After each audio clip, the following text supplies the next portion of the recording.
घर के काम करके आप भी बोर हो चुके हैं तो अपनाइए कुछ ऐसे स्पेशल टिप जो आपके बहुत सारे पैसों की बचत करेगी। और सबसे अच्छी बात ये है, इस वीडियो को देखने में आपका 1 रुपया भी खर्च नहीं होगा। वो जो टिप्स मैं आपको बताऊंगी वो आपके बहुत ज्यादा काम आने वाली है। Hello, good morning viewers, welcome to back our channel. आप सब कैसे हो? उम्मीद करती हूँ आप सब बहुत अच्छे होंगे और हमेशा ही ऐसे खुश रहिए। चलिए देख लेते हैं आज का ये यूजफुल वीडियो जो आपके बहुत सारे पैसों की बचत करेगी। पहला यूजफुल टिप मेरा एक मिसिंग जुराब से जुड़ा हुआ है। देखिए, ऐसे मिसिंग जुराब आपके घर में जरूर होगा जिसका कोई यूज नहीं करते हैं। तो यहाँ पर मैं आपको दिखा रही हूँ ये स्टील स्क्रबर, ये ना टूट रहा है, यानी कि कुछ दिन हम इसका यूज करते हैं, 15 दिन बाद ये है ना टुकड़े टुकड़े करके टूटने लग जाता है। इसके बाद में हम इसका यूज नहीं कर सकते क्योंकि इसके पार्टिकल जो होते हैं वो हमारे खाने में चले जाते हैं, बर्तन में भी चले जाते हैं। पर अगर आप इसका यूज करना चाहते हैं तो कैसे यूज करें? जूने को यूज करने का सबसे बड़ा नुकसान यही होता है कि हमारे हाथों में जलन देता है या हमारे हाथों में दर्द करता है, जिसकी वजह से हम इसका यूज नहीं कर पाते हैं चाहते हुए भी। तो आप जुराब का यूज कीजिए, थोड़ा सा बर्तन लिक्विड लगेगा, बहुत ज्यादा नहीं आपको यहाँ लगने वाला है, और आराम से आप क्लीनिंग कीजिए। ज्यादातर होता है कि बर्तन धो ले, उसके बाद में एक लेयर हो जाती है या एक दाग धब्बा जो बर्तनों के ऊपर रह जाता है वो भी बिल्कुल नहीं रहेगा, क्योंकि हमने यहाँ जुराब का यूज किया है। तो जो दाग धब्बे रहते हैं वो अच्छे से इस कपड़े से क्लीन हो जाते हैं। थोड़ा सा पानी आप डालेंगे तो आप देखेंगे बहुत अच्छे से इसमें झाग भी बनता है।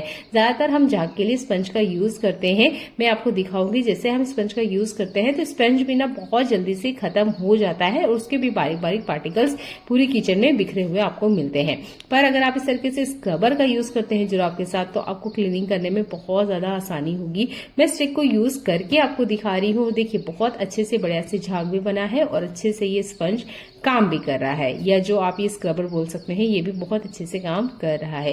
उम्मीद करती हूँ ये छोटा सा ट्रिक है पर आपको बहुत ज्यादा काम आएगा।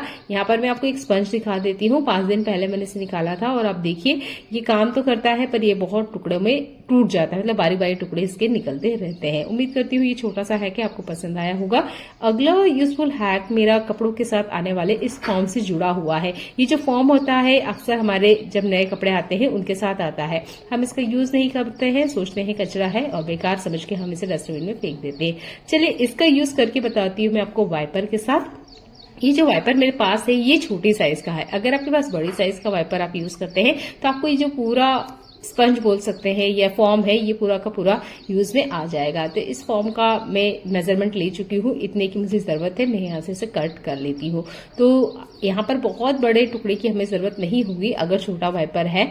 इस तरीके से आप इसे कट कर लीजिए। आप पहले नाप लीजिएगा कि कितने में ये आराम से इस वाइपर को कवर कर देगा। देखिए इस तरीके से इसने बढ़िया से अच्छे से कवर कर दिया है। अब यहाँ पर आप रबड़ ले लीजिए और इसे आराम से यहाँ से बांध दीजिएगा, जैसे कि मैं आपको दिखाई रही हूँ। इस तरीके से आप इसे आराम से बांध दीजिएगा, ये खिसकेगा नहीं, ताकि हम इससे जो भी काम ले वो बहुत आसानी से हो जाए। स्पेशल ये जो ट्रिक है ना ये टाइल्स के लिए काम करती है। टाइल्स पे जब भी हम क्लीनिंग करते हैं तो हमें एक बार ना वाइपर लगाने के बाद भी कपड़ा लगाना होता है। पर अगर आप इस तरीके से स्पंज का यूज करेंगे या जो ये फॉर्म है इस फॉर्म का अगर यूज करेंगे तो आपको कपड़े की जरूरत नहीं होगी।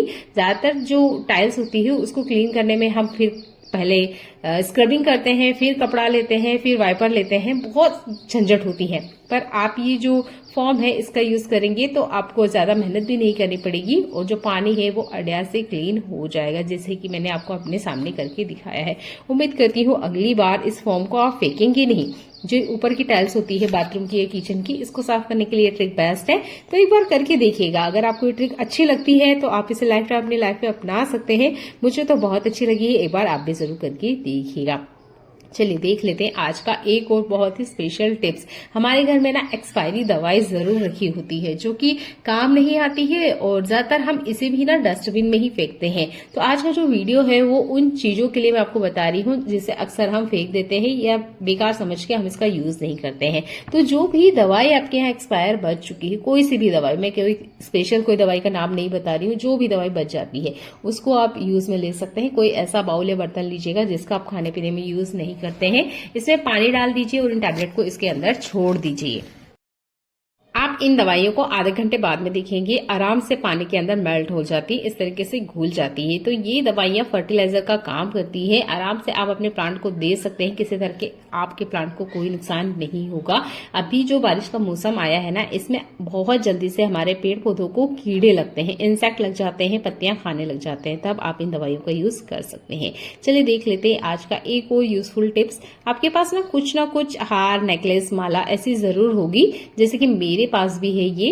अब देखिए ये आर्टिफिशियल है, पर ये ना इसका डोर टूट चुका है। अब डोर टूट जाने की वजह से मैं इसका यूज नहीं कर पा रही थी। जब हम मार्केट में जाते हैं तो इसके लिए भी हमें एक्स्ट्रा पैसा देना होता है। अगर घर में आपको पहनना है और इमरजेंसी में अगर आपको काम निकालना है तो ये ट्रिक आपके काम आ सकती है। तो यहाँ मैंने लिया है एक डोर, आप इससे मैच करता हुआ डोर लीजिएगा। मैं बस आपको एक आइडिया बता रही हूँ, इसलिए मेरे पास जो डोर है वो मैंने आपको दिखा दिया है। और इसके ऊपर में ना हुक बने रहते हैं जिसमें ये डोरी आराम से चली जाती है। तो इस तरीके से आप डोरी को पहले इंसर्ट कर दीजिएगा, जैसे कि मैं आपको दिखा रही हूँ। ये देखिए इस तरीके से डोरी दोनों तरफ इंसर्ट कर दीजिएगा। आप यहाँ पे जो भी लेस ले रहे हो या धागा ले रहे हो वो इतना ही बड़ा लीजिएगा जितना कि आपके गले में आराम से सेट हो जाए। तो देखिए इस तरीके से मैं थोड़ा सा इसको ऊपर करके आपको दिखा रही हूँ। सेम साइज से नाप लीजिएगा, जैसे कि मैं आपको दिखा रही हूँ। ये देखिए इस तरीके से ऊपर की तरफ इसे वापस एक सर्कल बनाते हुए नाप लीजिएगा। अब चलिए इसको घुमाते हैं और हम आपको दिखाते हैं कि हम क्या बनाने की कोशिश कर रहे हैं और ये डोरी कैसे काम करेगी।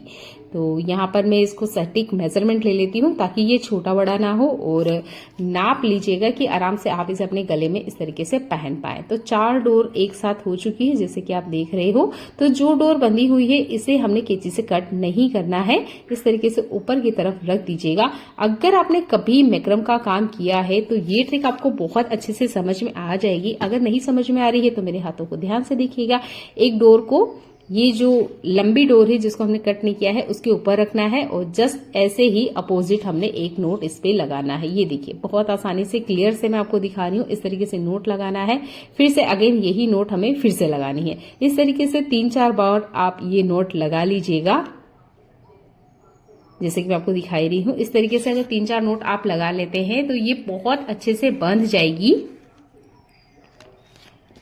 अब जब तक आप इसे कैंची से नहीं काटेंगे ये टूटने वाली बिल्कुल नहीं है, क्योंकि ये जो नोट मैंने आपको बताई है ना, ये बहुत ज्यादा स्ट्रांग होती है, आसानी से बिल्कुल नहीं खुलती है। आप चाहें तो यहाँ पे 2-3 मोतियों का यूज कर सकते हैं ताकि ये गलती से भी ना खुले। वैसे तो ये इतनी स्ट्रांग होती है कि खुलती नहीं है। मैं इस तरीके से आपको खींच के दिखा रही हूँ। ये देखिए ये बड़ा भी हो जाता है और छोटा भी हो जाता है ना। कमाल का टिप्स जरूर यूज करके दिखिएगा। अगला यूजफुल हैक मेरा स्टील वाली ये जो लीड होती है, ये ढक्कन होती है, इससे जुड़ा होता है। काफी बार होता है कि जो इसकी पकड़ होती है वो टूट जाती है। इसका भी पकड़ टूट चुका है। अब इसको हम कैसे घर पे ठीक करें, तो मैंने एक कील लिया है और एक ये क्यूब लिया है, जो कि अक्सर बच्चों के खिलौने में आपको मिल जाएगा। ये कोई छोटी सा लकड़ी का टुकड़ा भी आप ले सकते हैं। कील को पहले सेट करके देख लीजिएगा क्या ये इसमें बैठेगी। अगर नहीं तो यहाँ पर आपको एक छोटी सी स्टील वाली रिंग लगानी पड़ेगी। तो ये कील तो आराम से बैठ गई है, तो मैं आपको दिखा रही हूँ हिला के भी। हाँ ये कील आराम से बैठ गई है। इस तरीके से आपने बिठाना है। आप कोई लकड़ी का क्यूब ले सकते हैं, वो आप नाप लीजिएगा कि कील से बाहर बिल्कुल ना आए, और बस आपने इस तरीके से इस पे सेट कर देना है। अच्छा ये ट्रिक ना प्लेट के लिए भी काम करेगी। अगर आपको अलग से नई लीड बनानी है, आपके घर में अगर कोई थाल ऐसी रखी है जो कि अभी यूज में नहीं आ रही है, तब भी ये ट्रिक काम करेगी। तो अच्छे से बढ़िया से ये जो लीड है मैंने फिर से काम में ले लिया है। इसके ऊपर जो क्यूब है आराम से बैठ गया है, लकड़ी का है। कील से हमने इसे मतलब दबाया है या हैमर से हमने इसको थोड़ा सा प्रेस किया है, तो ये अच्छे से सेट हो चुका है और ये लीड बढ़िया से काम में आ चुकी है।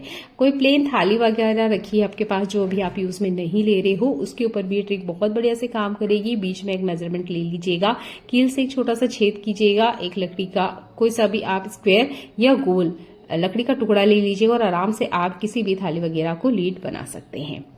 हमारे घर में सूखा नारियल गोला यूज किया जाता है। बहुत बार हम क्या करते हैं, थोड़ा सा तोड़ते हैं, यूज करते हैं और कुछ बच जाता है। तो यहाँ पर मैंने थोड़ा सा सब्जी के लिए यूज किया था, थोड़ा सा बच गया है। अब इसे अगर आप खुला रखते हो, स्पेशल ये जो पानी का सीजन है, अभी बारिश स्टार्ट हो चुकी है, तो ये ना बहुत जल्दी खराब हो जाता है, फंगस पकड़ लेता है। तो 2 तरीके हैं, या तो आप इसे फ्रिज में रख दीजिए। अगर आप इसे फ्रिज में नहीं रखना चाहते हैं तो आपके पास चीनी जरूर होगी, इस चीनी के डिब्बे में आप इसे रख दीजिए। तो यहाँ मैंने एक ही नारियल गोले को खोला है। जितना हो सके जैसे जैसे आप यूज करें वैसे वैसे ही नारियल के गोलों को खोलें। पहले से खोल के मत रख लीजिएगा, नहीं तो बहुत जल्दी से फंगस पकड़ लेता है और एक भद्दी सी बैड स्मेल आने लग जाती है, जिसकी वजह से इसे खाने में यूज नहीं कर पाते हैं। आप चीनी के डब्बे में रख के 6 महीने तक आप आराम से इसे चला सकते हैं। ये बिल्कुल खराब नहीं होता है, बिल्कुल ही फ्रेश बना रहता है। वैसे तो मैं इसे 1 महीने में ही खत्म कर दूंगी, पर आप चाहे तो 6 महीने के लिए स्टोर कर सकते हैं। देखने के लिए आपका बहुत सारा धन्यवाद।